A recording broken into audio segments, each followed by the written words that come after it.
Did Tori have the best arc in Season 5? I'm going to say yes. Welcome to another video of mine, ladies and gentlemen. And in this one, obviously, I'm talking about Tori Nichols. Now, the way Tori's character has progressed across the seasons for me, I think in terms of development, in terms of where she started from to where she is now, I think you could make a case, a genuine case for Tori being the best developed character of the show, from where she started from to where she is now.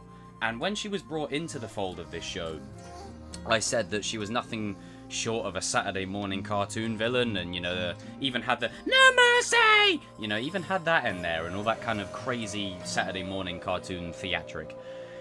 But Season 3 planted a few seeds that I really wanted to delve into a little bit more, and they touched upon it in Season 3, but they didn't go all in.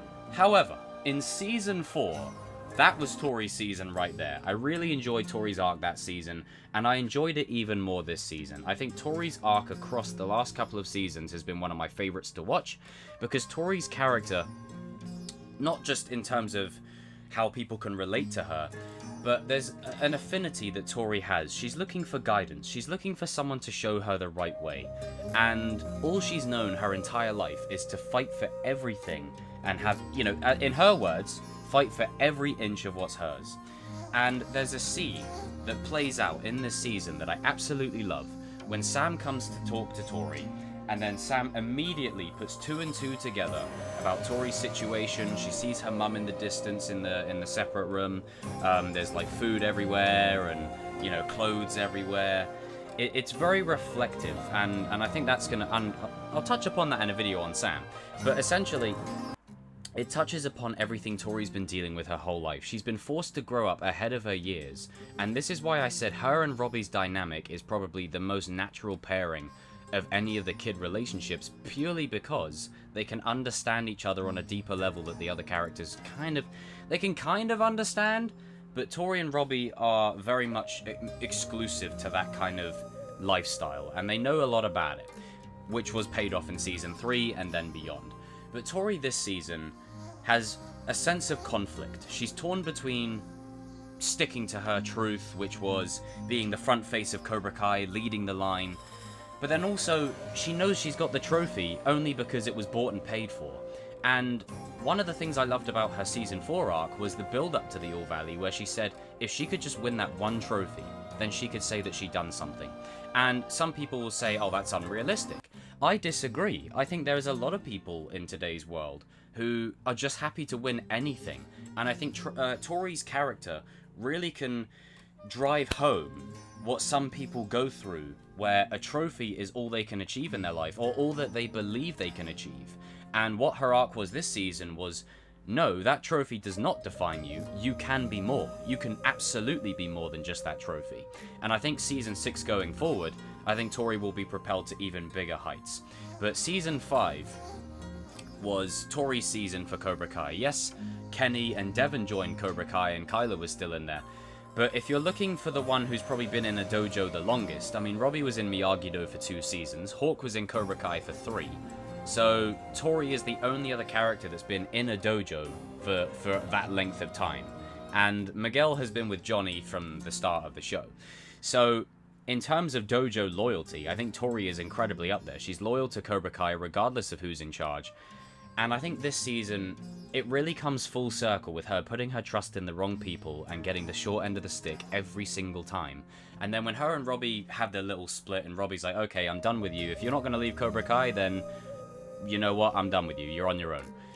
And I think it speaks volumes of Tori's determination to prove herself and her willingness to succeed in anything that she can do in life when she prioritizes success and hard work and her dojo over her relationships with, let's say, with Robbie, or her grandfather-father relationship with Kreese.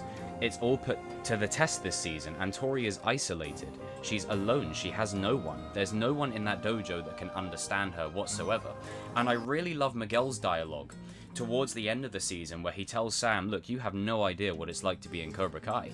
For Tori to admit what she knew, it must have been incredibly hard.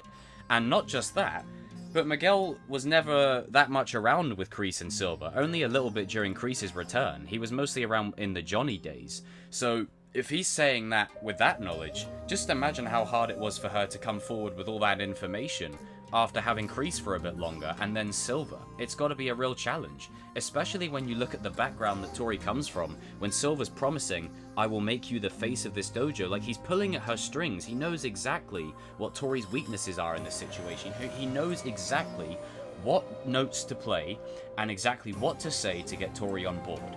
And it wouldn't surprise me in some kind of way if Terry knew that she was rendezvousing with Kreese in secret. It wouldn't surprise me, and it's not because he was spying on her or anything like that, but he would have put 2 and 2 together. He even tells her earlier on in the season, look, I don't have the connection that you and Sensei Kreese had. He's very much aware that these two are very intrinsically connected. And this is what I've talked about before about father figures, with mostly pertaining to Robbie, Miguel, or Hawk. This also applies to anyone else too, and Tori is yearning for a parental figure to show her the way, because again, she's been forced to grow up beyond her years, she's been forced to fight for everything she has, she was working random jobs here and there just to earn money to put food on the table. You know, it's that kind of stuff which, again, outside of the show, it reminds me, it should remind us of what a blessing it is to, you know, have as much food as we have, or just the little things in life, where you have someone like Tori, who has had to grow up beyond her years. But not just that, she's had to look after her brother, so she's essentially a mother, and then she's a carer of her own mum. It's all that kind of... And then you juxtapose that with her dojo loyalty and being the Queen Cobra in the face of the dojo. And I think her and Devon will absolutely be like Robbie and Kenny. I think their small scenes this season are really strong, and as soon as Devon and Tori interacted, I was like, okay, that's Robbie and Kenny all over again. It's that relatability between two people where they can relate on a deep level. And Devon, from the dialogue that we have, is Devon's mum's gone. And I wouldn't be surprised if there's ever a moment where Tori's mum goes, that maybe Devon will fill that void and be there for her the same way Tori was there for Devon. I think it will come full circle, and that's where Miyagi-Do and Eagle Fang can both benefit these two. And I think going into the Sekai Taikai next season, I think you're going to need Devon and Tori to be on the same page because of the types of fighters that we're going to encounter on the grand stage. And I think Tori will be absolutely a great mentor, but not just a great mentor, she is going to be an absolute asset. As much as Sam is the bonsai badass and she's Daniel's daughter, Tori gives them a bit of edge. This is exactly why I said Hawk needed to join Miyagi-Do in Season 3 at the finale, because as great as Miguel is, you need someone who has a bit of an edge. You need someone who has a bit of that bad mentality that won't be afraid to cross a line or two. If push comes to shove, characters like Tori or Hawk or Robbie or hell, even Sean, if he is to come back, fingers crossed, they won't be afraid to cross that line a little bit and push the boundary. And I think you need someone like that over there, and I think that's what Tori can provide.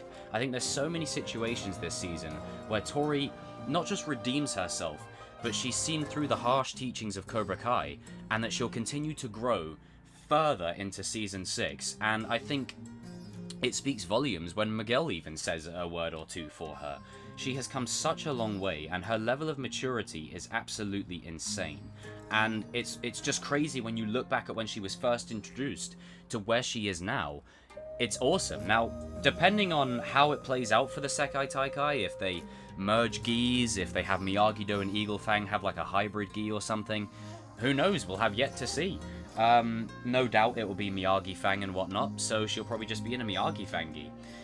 When the dojo fight happens at the end, and then Tori is on the floor and she's screaming in pain, and then Sensei Ken is saying, you know, oh, it's a facade to hide the fragile little girl underneath. That's very true.